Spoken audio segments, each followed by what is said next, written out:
ತರುವಿನ ನೆರಳು ಕೊಡುವಂತ ಸುಖವು ಕೊಡುವನು ಕೃಪೆಯ ದಿನವು.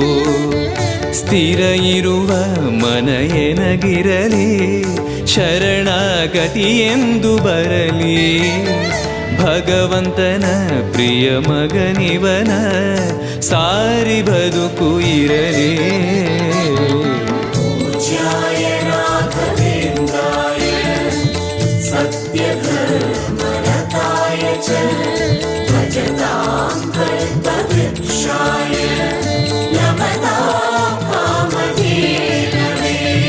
ಆಲಯವೆಂದರೆ ಮಂತ್ರಾಲಯವೇ ಬೇರೆ ನಾ ಅರಿಯಲಾರೆ.